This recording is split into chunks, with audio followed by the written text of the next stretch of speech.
جو پیدائشی آپ نے بات کی نا کہ پیدائشی طور پہ تو اس کو کیسے دیکھا جائے؟ ایک تو اینٹی نیٹل الٹرا ساؤنڈ ہے پریگننسی کے دوران، اور یا جو ہے اپنا جب خاتون جو ہے وہ حاملہ ہے اسی دوران الٹرا ساؤنڈ کرتے ہیں، ہر 2-3 مہینے میں ایک الٹرا ساؤنڈ ہوتا ہے، پتہ تو وہاں سے چل جاتا ہے کہ اس کا مثانہ بچے کا پورا یورین خارج نہیں کر مثانہ ہے، تو یا اس کا علاج تو ہمارے پاس ابھی تک نہیں ہے کہ ہم ماں کے پیٹ میں اس کا علاج کریں جیسے ترقی یافتہ دنیا میں ہے، مگر یہ بچہ جیسے ہی پیدا ہو تو کیا نشانیاں ہوں گی کہ ماں باپ اس کو فوراً بچوں کے ڈاکٹر کے پاس لے جائیں؟ تو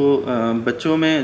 جیسے آپ نے کہا کہ ایک تو الٹرا ساؤنڈ جو ہوتا ہے وہ پریگننسی کے دوران یا حمل کے دوران ہوتا ہے، جس میں پتہ لگ جاتا ہے کہ گردوں میں کوئی ایک گردہ سکڑا ہوا ہے یا ایک گردہ نارمل ہے، یا پھر مثانے میں کوئی ایسا مسئلہ آ رہا ہے، تو وہ الٹرا ساؤنڈ میں ہمیں اندازہ ہو جاتا ہے۔ پھر پیدائش کے بعد جو بچوں میں عام طور پر مسئلہ ہوتا ہے، اس میں بچے صحیح طرح سے پیشاب کو نہیں خارج کر پاتے، تکلیف ہوتی ہے ان کو، بچے روتے ہیں بہت زیادہ، تو یہ ایک اہم یوں کہہ لیں کہ علامت ہوتی ہے اس عمر کے بچوں میں۔ تو اگر اس طرح کی کوئی پریشانی ہو رہی ہے بچوں کو پیشاب کرنے میں، یا تھوڑا تھوڑا سا پیشاب آ رہا ہے، ڈراپس کی شکل میں پیشاب آ رہا ہے، یا بچہ بہت زیادہ قطروں کی شکل میں آ رہا ہے، یا بچہ بہت زیادہ تکلیف سے پیشاب پاس کر رہا ہے، تو پھر آپ سوچیں کہ ہاں یہ کوئی اس کو مزید ہمیں دیکھنے کی ضرورت ہے۔ اور وہ الٹرا ساؤنڈ میں بھی پتہ چل گیا جو ہے پریگننسی کے دوران، تو اس کو تو فوراً آپ کو بچوں کے ڈاکٹر کے پاس، اور خاص کر جو گردے کے بچوں کے ڈاکٹر ہیں، گردے مثانے کے، ان کے پاس لے جانا چاہیے۔ اچھا، اب یہ ہو گیا پیدائشی کے بعد، اس کے بعد جو بچے جب بڑے ہوتے ہیں تو یہ کب یہ انفیکشن زیادہ دیکھا جاتا ہے کس عمر کے بچوں میں؟ عام طور پر یہ زیادہ تر جو گردوں یا مثانے کا پرابلم ہوتا ہے وہ بچوں میں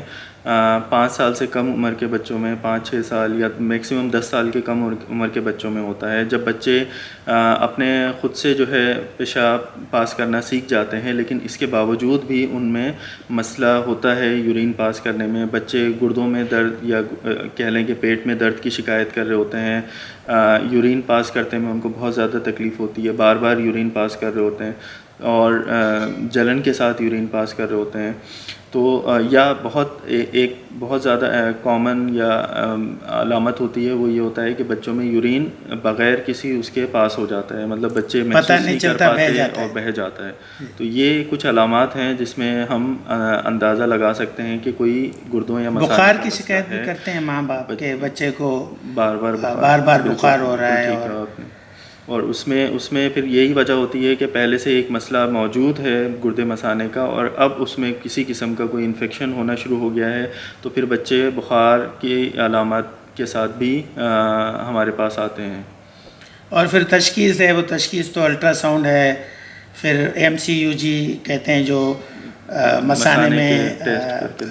دائی ڈال کے دیکھتے ہیں، پیشاب کرواتے ہیں، دیکھتے ہیں کہ پیشاب کہیں اوپر تو نہیں جا رہا، تو پھر کام ہو جاتا ہے بچوں کے ڈاکٹر کا کہ اگر یہ ساری نشانیاں ہیں یا پیدائشی طور پہ ماں کے پیٹ میں ہی الٹرا ساؤنڈ میں پتہ چل گیا ہے،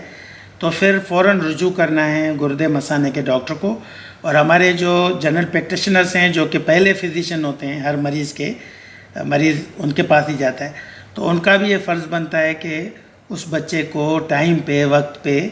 یہ آپ نے بہت سند یافتہ ڈاکٹر کے پاس بھیجیں جہاں پہ اس کا علاج ہو، اور صحیح علاج ہو، گردے خراب نہ ہو۔